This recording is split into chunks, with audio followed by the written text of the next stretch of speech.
Now, Roma Wines present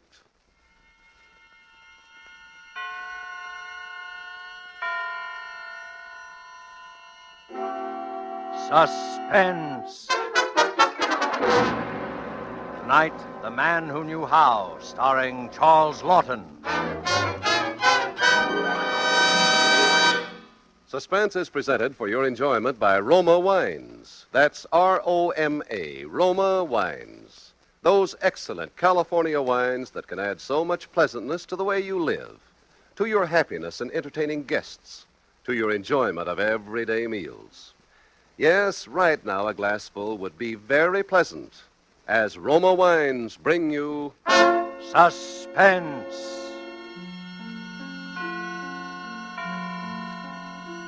This is the Man in Black, here for the Roma Wine Company of Fresno, California, to introduce this weekly half hour of Suspense. Tonight from Hollywood, Roma Wines bring you as star Mr. Charles Lawton.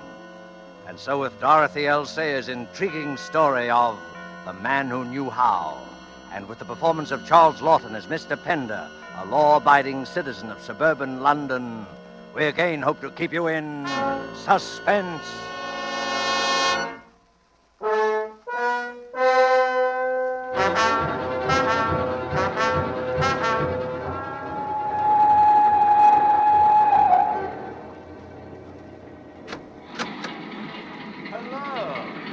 Taken? Oh, no. You're perfectly welcome, I'm sure. Thank you. I'm glad to see someone come in, as a matter of fact. Night journeys are always a bit tedious, don't you think? Well, I suppose it depends upon one's destination. Oh, yes. Would you like a book to read? I've a copy of Hangman's Holiday here. I found it extremely Thank you very diverting. much. I never read detective stories. They're so inadequate, don't you think so? Well, most of them are rather lacking in characterization and human interest.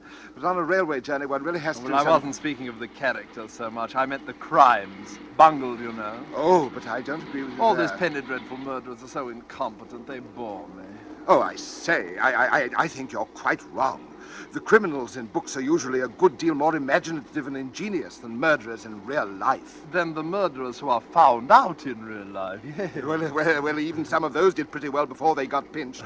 Crippen, for instance. But don't you remember Dr. Crippen? Oh, yes, of course.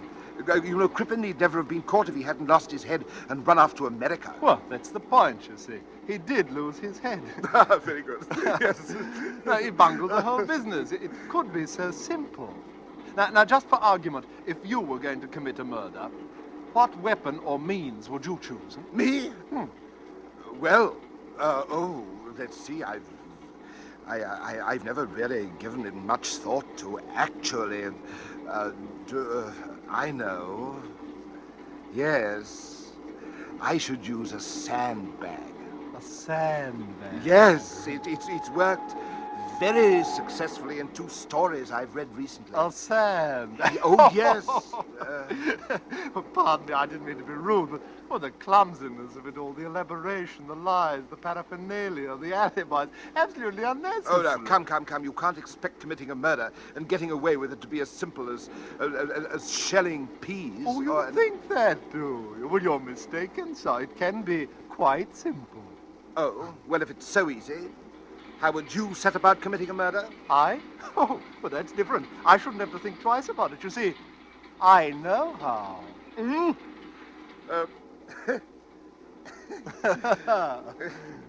haven't tried, have you? Oh, my dear fellow, it isn't a case of trying. There's nothing tentative about my method. Well, what is this wonderful method? Oh, you don't expect me to tell you, do you? Well, I'd never think of murdering anybody. Oh, yes, you would if you really believed it was safe. We've all of us got a nice little murder locked up inside, just waiting for a chance to come out.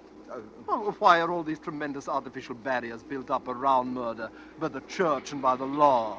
Just because it's anybody's crime, that's why. It's as natural as breathing. That's ridiculous. Yes, that's what most people would say, but I wouldn't trust them. Not with sulfate of thanatol to be bought for 2p at any chemist's. Sulfate of... What?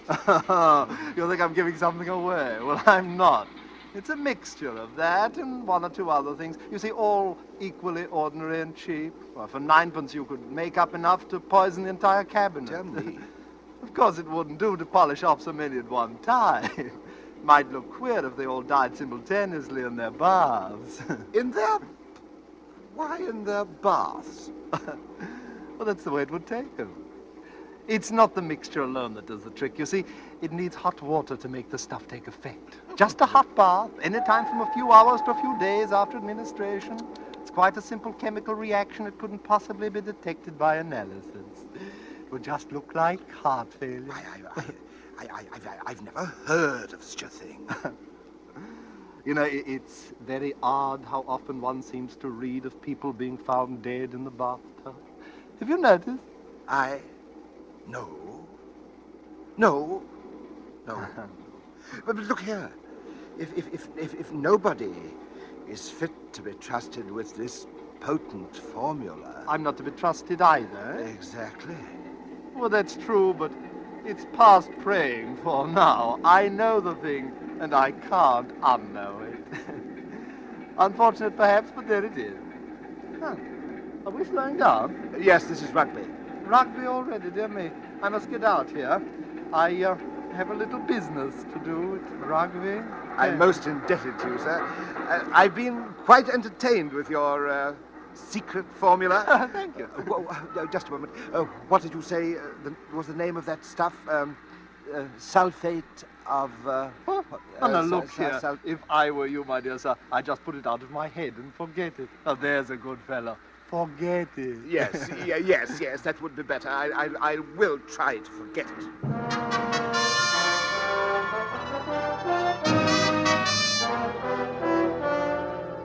Tonight for Suspense, Roma Wines bring you as star Mr. Charles Lawton, whom you have heard in the prologue to tonight's study in Suspense.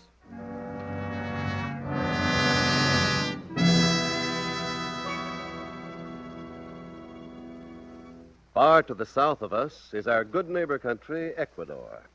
Let's imagine ourselves there now, dining on the roof terrace cafe of the exclusive Hotel Metropolitano in Guayaquil, Ecuador. Near us, an American has just complimented his hosts on the magnificent dinner, to which his host quickly responds, "Ah, yes, it is true that our foods are famous. But from your land comes a rare delicacy also. It is this superb wine, so excellent that we in Ecuador import it from your United States. My friend, I drink to you in your own delicious Roma wine." Our Ecuadorian friend is right, for Roma wine's superb quality has won such favor in many far places that they import it, enjoy it as a rare luxury. But not so here in America. Here, millions know and enjoy Roma wines as an inexpensive, everyday delight, at meal times and when entertaining. So many, in fact, that Roma is America's largest selling wine. With no high import duties to pay nor expensive shipping costs, you enjoy these distinguished wines for only pennies a glass. Ask for Roma wines, which bring you old world winemaking skill, plus Roma's own modern controls and testing. That's R-O-M-A, Roma Wines, America's largest selling wine, made in California, for enjoyment throughout the world. And now it is with pleasure that we bring back to our soundstage Charles Lawton in The Man Who Knew How, a tale well calculated to keep you in suspense.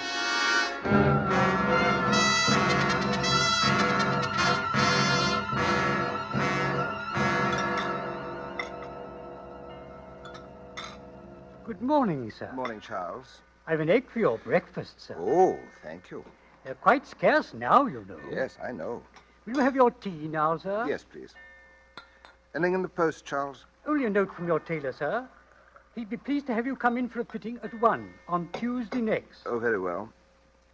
Charles, what's the backstairs gossip in the neighborhood, Charles? Oh, nothing much, sir. Mr. Skimmings, the old gentleman in number 11, had a falling out with his nephew and has drawn up a new will, they say. Oh, really? He's left everything to his housekeeper, Mrs. Digby. Well, she's been with him nearly 20 years. That reminds me, Charles. I should draw up my will, you know, one of these days. Charles, I shan't forget you.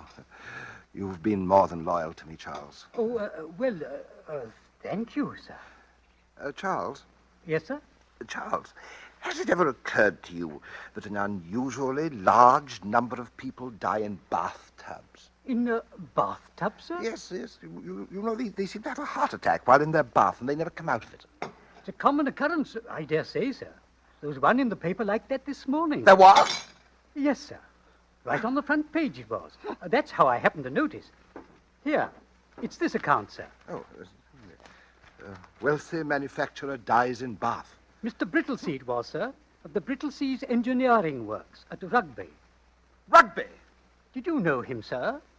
No, I didn't know him. I believe the paper says his wife found the poor man. Heart failure. That's a very peculiar coincidence. What, sir? I was just thinking, Charles. I met a man on the train down from Carlisle last night. He got off at Rugby. He said he had a bit of business there. I wonder what his business was.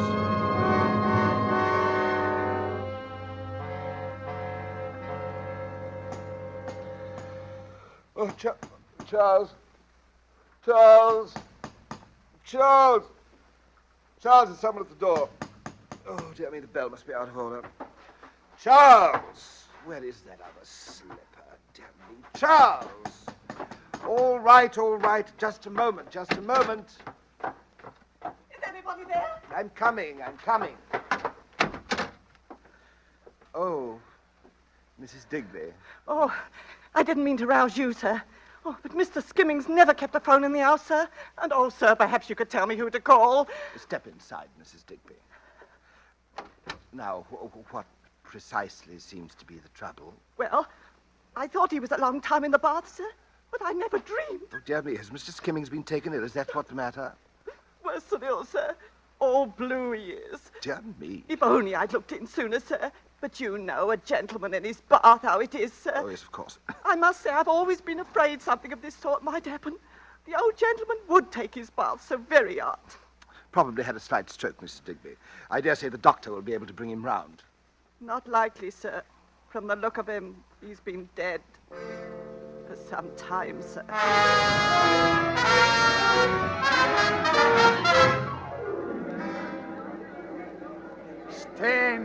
Stand back. Relatives won't be admitted until the coroner's completed examination of the body. Hello. Would you have a look at this card, please, officer? Who did you want to see in there, sir? Mrs. Digby. You'll find her in the library, giving testimony, most likely. Ah, yes, they've discovered the will, I imagine. I don't know nothing about that, sir. Well, I'll just run in and have a look round, eh? Officer! Yes, sir. Who was that man who just went into Mr. Skimmings' house? Search me. Why did you let him in? He persuaded me, like. Do you realize, officer, what you may have done? Of course, officer, I have no right to say it, but that man may have gone in there to destroy evidence. What evidence? Oh, I get it. You're one of them there sensation seekers, barking at the wrong team, my lord. There ain't no murder case here. The old bloke died of heart failure. Yes, I know. While taking a hot bath. Well, it happens every day. 5 or 6 cases right round this neighborhood in the past month alone. I've been keeping track of them, officer. Did you know that in every single one of these cases, the persons who died left quite a lot of money? I wouldn't be surprised, sir. This is a wealthy neighborhood. All right, then that's my number, Mrs. Digby. Keep me informed of any unusual developments, eh? I will that, sir. There he is, officer. There he is. That's the man, all right. What man's that, sir? Well, hello. We meet again. Yes. I rather imagined we would. Did you know the old gentleman, Mr. Skimmings? Only to speak to on the street. Oh, then you live near here, eh? Oh, yes.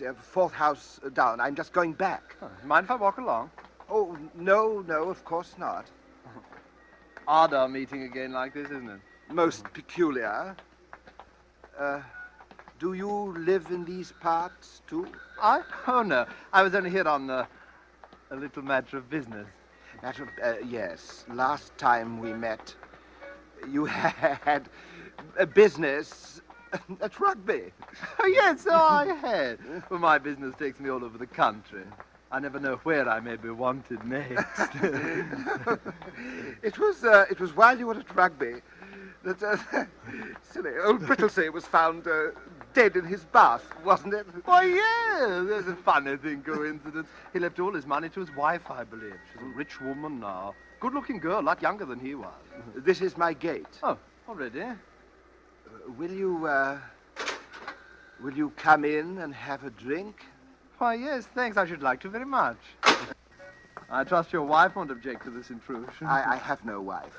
Oh, bachelor's quarters. Huh? Yes. I do myself quite well, under the circumstances. Oh, you're right. This is capital. Would you give me your hat? Oh, thank you. I think my man has gone off to bed, but I dare say we can manage. It's this way, please. Oh, that fire looks good. Would you take soda? Yes, please. It is remarkable how many people have been found dead in their baths lately, isn't it?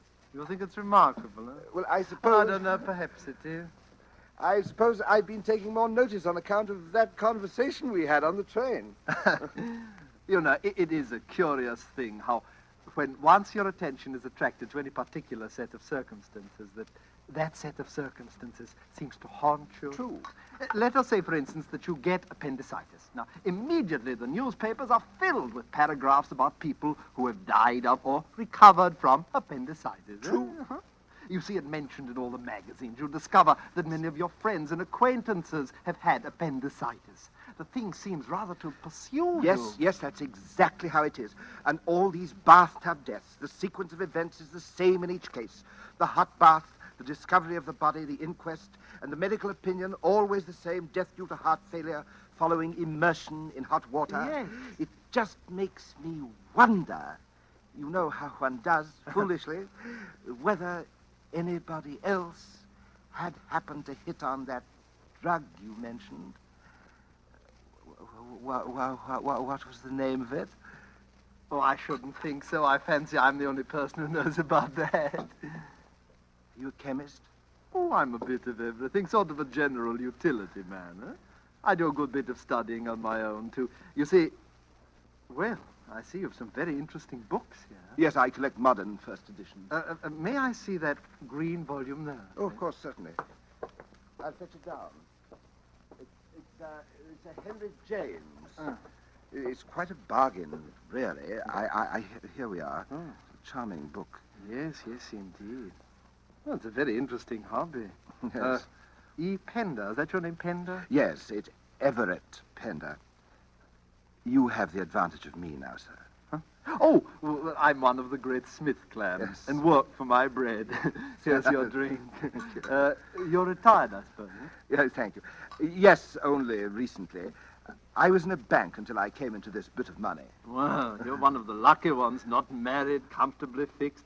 Yes, I dare say you won't be needing any sulfate of xanthic. I didn't quite... Any useful drugs in the near future? No. I shan't be coming to you for assistance yet a while. Besides, how should I find you if I wanted you? Oh, you wouldn't need to find me. I should find you. Never any difficulty about that. Well, I'd best be getting on. No, don't get up. I'll find my hat. Thank you for your hospitality. I don't expect we shall meet again, but we may, of course. Things work out so queerly sometimes, don't they? Yes. Don't they? Good night, Mr. Smith. Good night.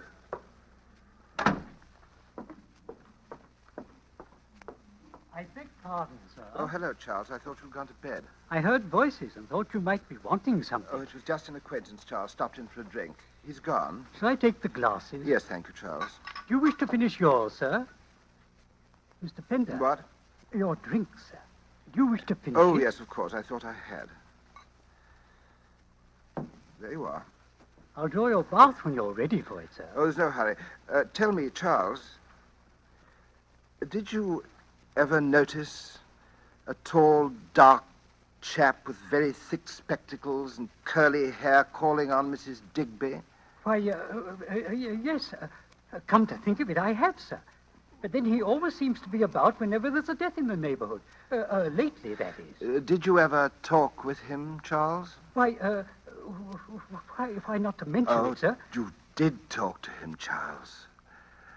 Why are you so upset, Charles? Well, sir, it was about Mr. Skimmings changing his will in favor of Mrs. Digby. And the grey-haired gentleman, Smith, I believe his name is, asked whether you hadn't changed your will lately. Did you tell him I'd left everything to you? Well, not in so many words. But you gave it away.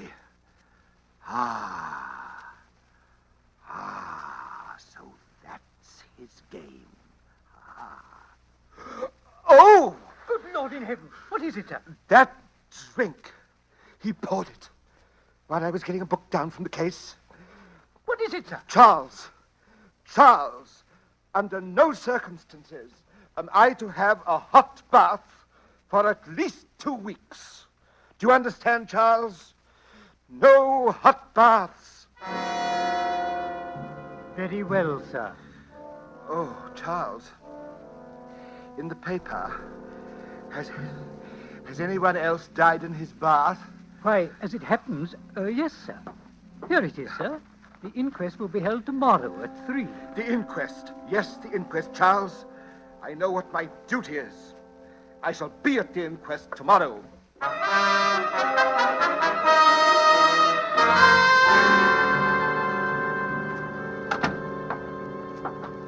Good afternoon, sir. Hello, Charles. I was not expecting you home for a bit, sir. You didn't stay long at the inquest. I wasn't interested in the inquest, Charles. I went to the inquest only to see if a certain man would be there, and he was there, Charles. He was there as I expected. Yes, sir. The afternoon papers come. There is still another of those bath deaths. Another? Oh, yes. Yes. And they will go on and on unless somebody stops them. Charles, where was this one? In Launceston Place, sir. A young woman this time. It's the most... No, Charles, no. I'm going out again, Charles. I have some business to attend to. Over in Launceston Place, as a matter of fact. Goodbye, Charles. Yes,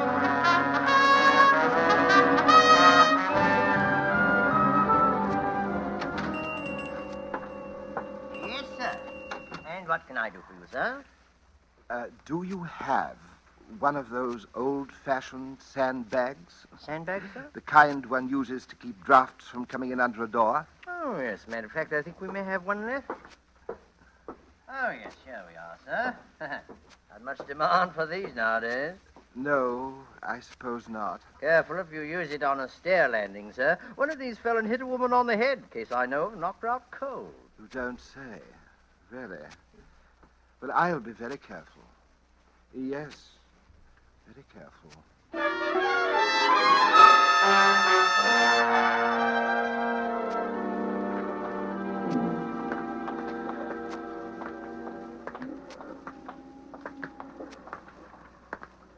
Hello.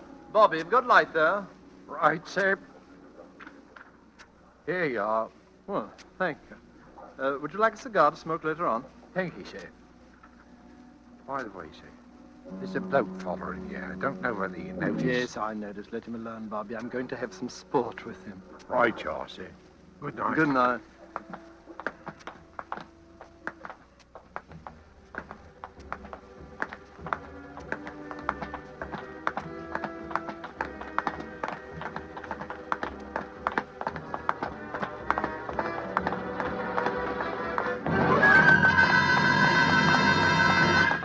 Hello, Panda. Come on out from behind that post. I know you're following me. I've known it ever since I left Launceston Place.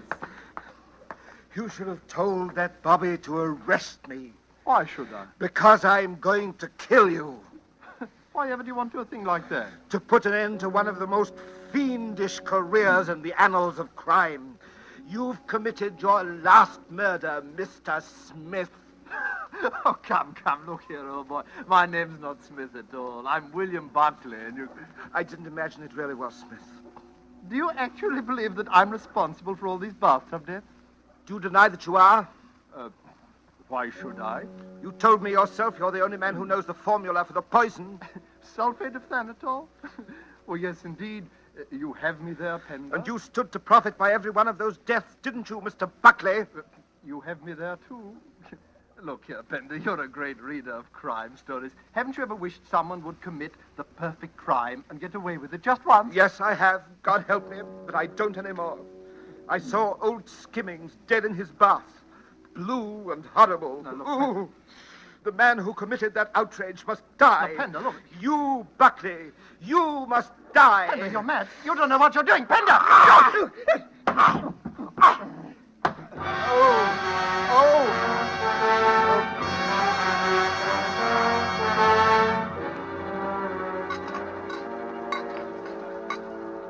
Well, Mr. Pender, what will you have, sir? Double brandy, if you please, miss. Warding off a cold, eh? Yes, that's... You don't look at all well, if I may say so, sir.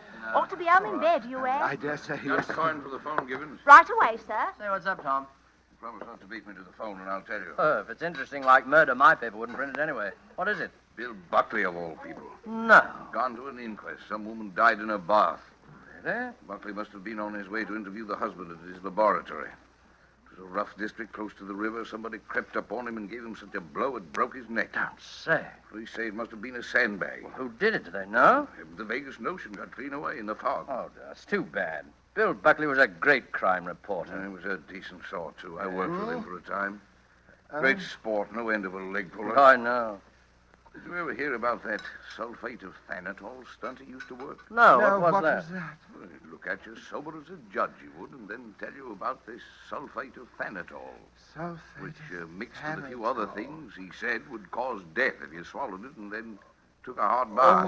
Nobody believed him, did they? Oh, no. Oh, yes.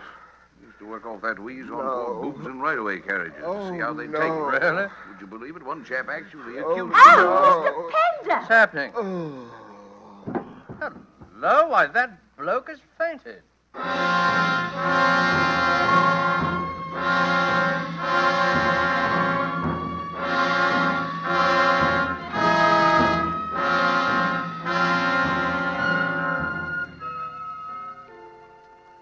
How's the old boy feeling now, Charles? Much better, sir. He caught a bit of a chill out in the fog, I think. I put him to soak in a hot bath. That ought to do the trick. Well, if there's nothing more we can do. Mr. Pender wants me to thank you for bringing him home, gentlemen. There's nothing, really. Now, good night. Good night, gentlemen.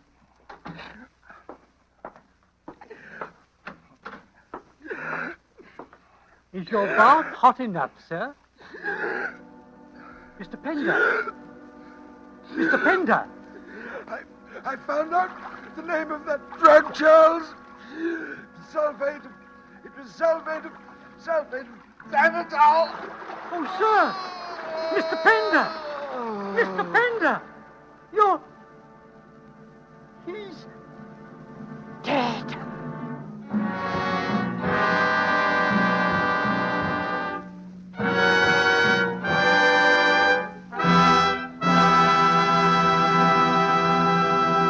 And so closes The Man Who Knew How, starring Charles Lawton. Appearing with Mr. Lawton was Hans Conried as Buckley in tonight's tale of Suspense.